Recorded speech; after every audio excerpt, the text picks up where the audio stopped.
The Valentines Visitor. I haven't posted in a while because everything has pretty much stayed the same since last time. See my friend the succubus. But anyways, this story takes place on Monday the 14th of February. I said last time in my story's comments that I didn't know if demons or whatnot understood holidays. But anyways, it was about 5 a.m. in the morning on Valentine's Day. I was lying in bed. I'm an insomniac, so I don't sleep, and if I do, I would wake up if anything touched me. I felt a cold breeze around my genitals, and then my left leg went numb. I thought this was just my demon playing around with me, as she normally would if she wanted to. I was lying on my back and I couldn't get up. I felt a cold sensation going up and down my chest, to my crotch again. I couldn't get any words out and just laid there. I know someone is gonna say that I should have fought back, but I couldn't really have done anything. I couldn't move my leg, I couldn't talk, and I felt like I was tied down on my back. I don't know if you understand. I couldn't sit up or anything like that. I kept having a strange tickling sensation on my tongue, and I kept tasting electricity every now and then. And every so often, I would get a cold sensation, like the one rubbing against my chest, around my inner thighs. When it eventually ended, it went on for about 5 to 10 minutes. She wouldn't leave my head alone. I kept feeling drowsy, and eventually, I drifted off to sleep and had a strange sexual dream of this usual black-haired woman, except she was nude and sitting up on my bed. She then grabbed my shoulders and sat on my lap. I was also nude in this dream. I don't want to go into any deep details, but let's just say in the dream she had sex with me. And since then, I haven't really had any encounters with her, a week on from Valentine's Day. If anyone can tell me if she knew it was Valentine's Day and wanted to make a move on me, or if it was just a strange coincidence.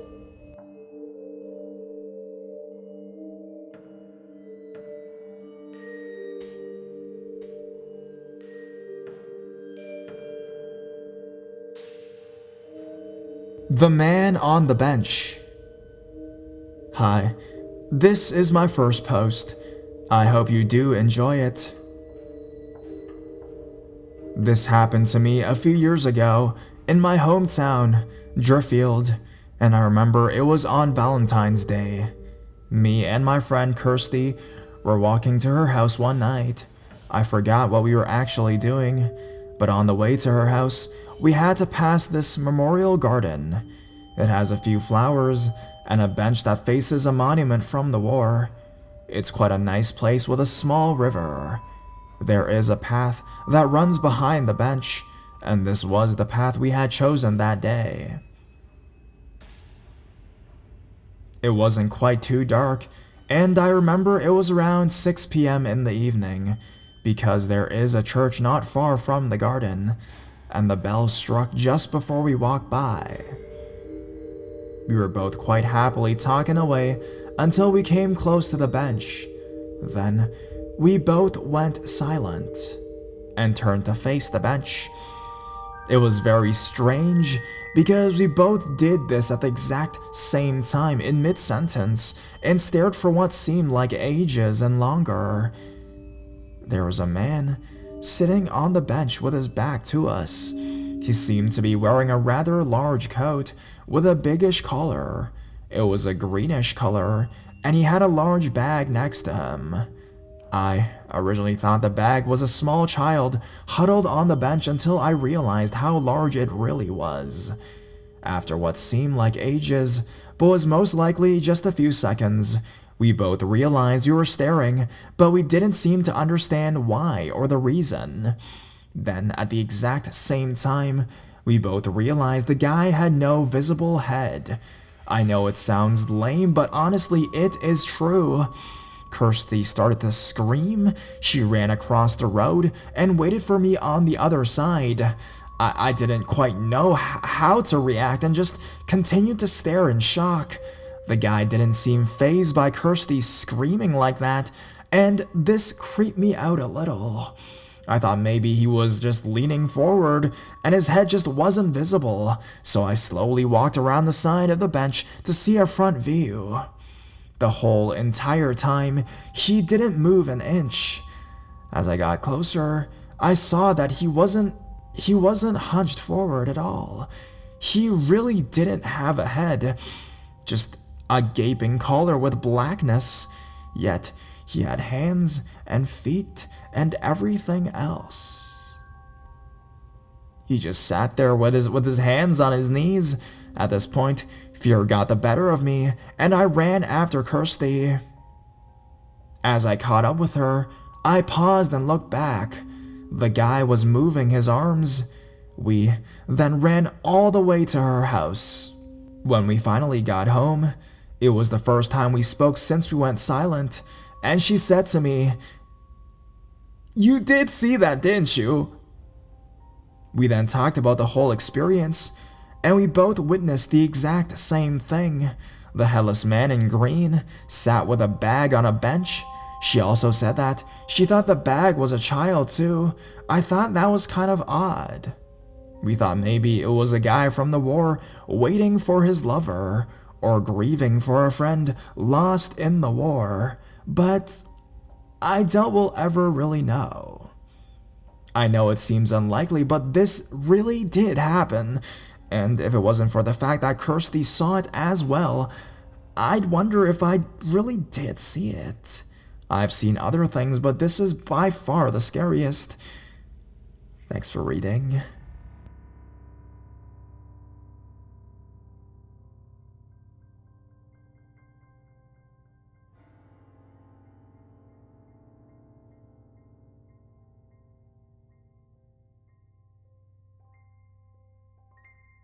A Day in Myr Singh.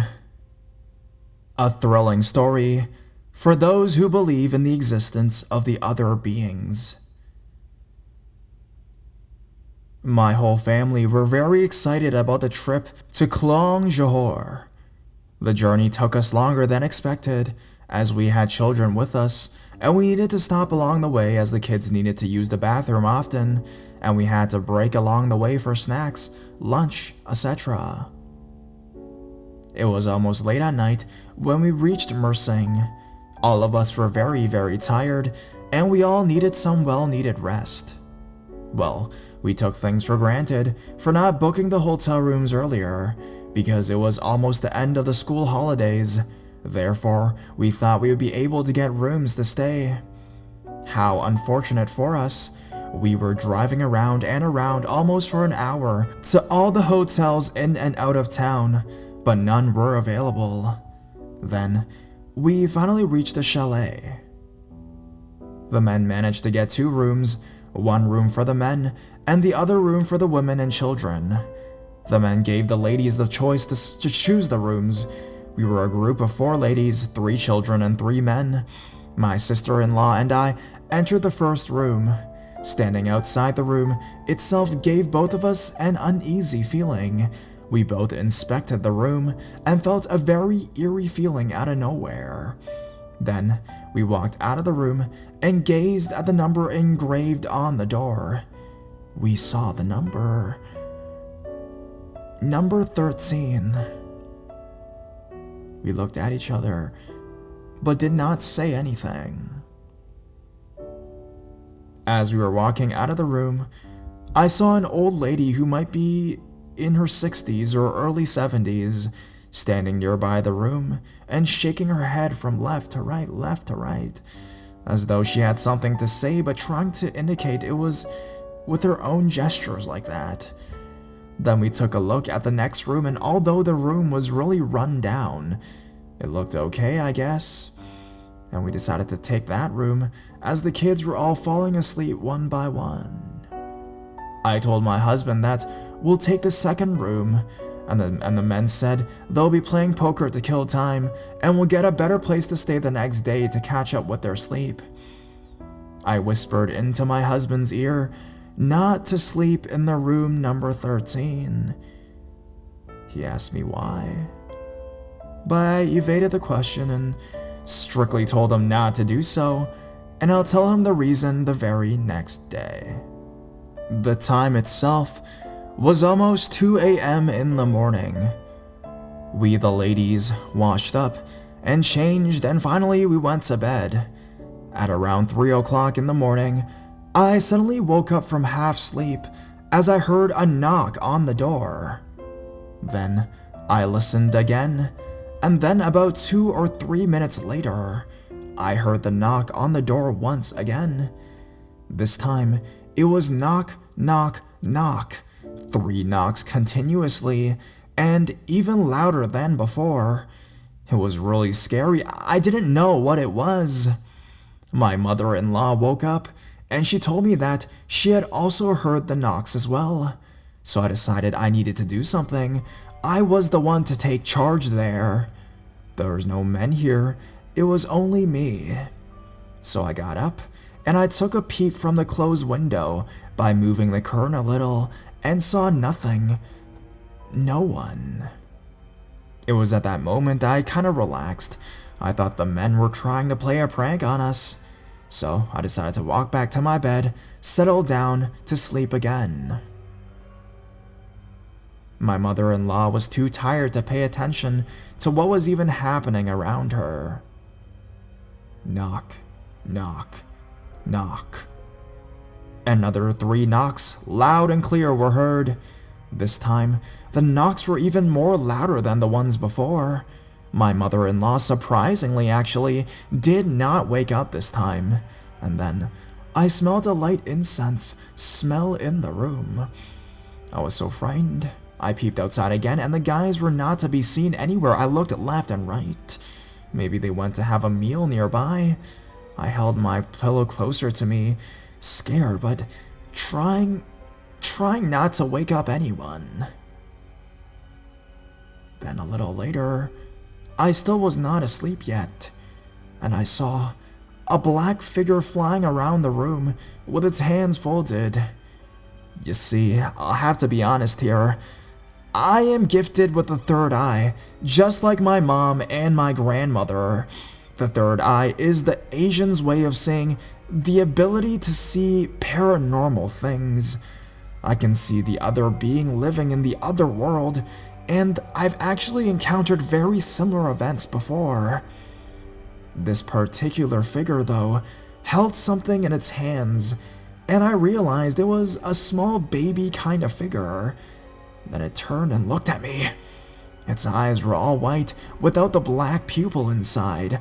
At that moment, I was unable to scream. I was unable to speak. It kept on looking at me with somehow, I figured, a sad look, as though it was deprived of happiness. I chanted and chanted my prayers and held on tight to my pillow, trying to remove my gaze from this figure, and then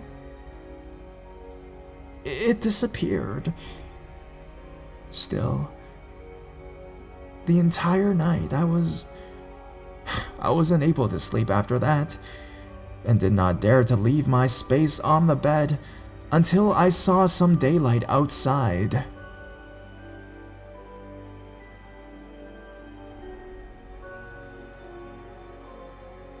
The next morning, when my mother-in-law and my sister-in-law woke up, I frankly told them what happened, thinking it would be okay now. My mother-in-law asked me not to tell anyone, as it might frighten the kids. My father-in-law told us that he was taking his morning walk around the area, and he came across a Muslim cemetery just behind the chalet. I finally realized this explains the haunting, I guess. Maybe the spirit I saw the night before originated from the cemetery after all. But before leaving Myr Singh, I approached the old lady that I saw the night before, who was shaking her head. She was really old.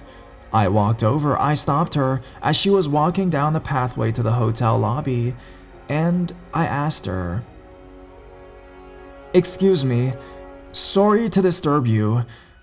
I wanted to know why you shook your head when I came out of the room number 13. The old lady looked at me a little shocked, and she was a little reluctant at first, but I kept trying to persuade her to tell me what was going on. I knew something was up, and upon my persuasion, she finally decided to tell a story beyond the graves, which was both eerie and unbelievable. The place that we stayed in was to be one of the most favorable places to stay in the 1980s. And on Valentine's Day, February 14th, 1985, there was this couple who booked into room number 13. The couple itself did not look very happy. There were loud screams and exchange of harsh words heard from the room from the time the couple checked in. The old lady was the cleaner who overheard the conversation between this couple. The girl was pregnant, and the man refused to marry her as he was already married. Later that night, he left her alone in the room and drove away. The girl ran after him, trying to catch up with him, and she ended up in the cemetery. The old lady heard some screams from the cemetery, and some of the workers from the area ran to the girl's aid. She was gasping for breath. The workers carried her to the room number 13 while still waiting for the ambulance to arrive to take her to the hospital. She was bleeding from waist downwards. The baby that was inside her, the baby she was carrying, died in her stomach, and eventually she bled to death. She died right before the ambulance arrived to take her to the hospital. The boy who ran away never returned to claim her body. His identity was never known to anyone, as he registered himself with a fake identity. The police came to take reports, and the girl's body was left at Myr Singh Hospital for days. Her case was said to be a closed file. She was said to have died of bleeding profusely due to a miscarriage, unnatural cause of death it was deemed. The police were unable to link her death to her boyfriend at all. She was told to be an orphan and ran away from the orphanage, who refused to do her last rites. Therefore, the villagers decided to bury her body at the cemetery. And since that very day onwards, there are people who have seen her spirit roaming around, carrying a baby, especially at 3 a.m. in the morning, crying. And the room number 13, the room that we were in, was never rented out since that particular incident in the 1980s.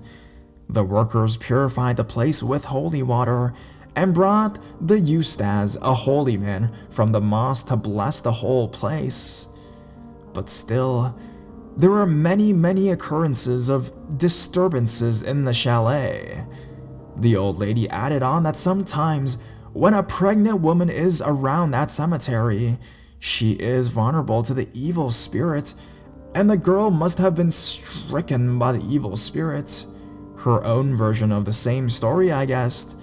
I mean, the oldies believe so. She said that we were offered room number 13 that night just because we were really desperate for a place to stay and there was no other rooms. That is why she stood outside to make sure she never took that room number 13. I mean, I was shocked to hear that story. I related the story to the other adults, my husband and everybody else. In the whole group, some believed the story and some did not. But I personally totally believed the truth in it because I saw the figure of the girl and the unborn child that very night. We left Myr Singh that morning for Kluang. I will never ever forget that experience in Myr Singh until today. And I hope, may the poor girl's soul rest in peace. God bless her soul and her unborn child. The end.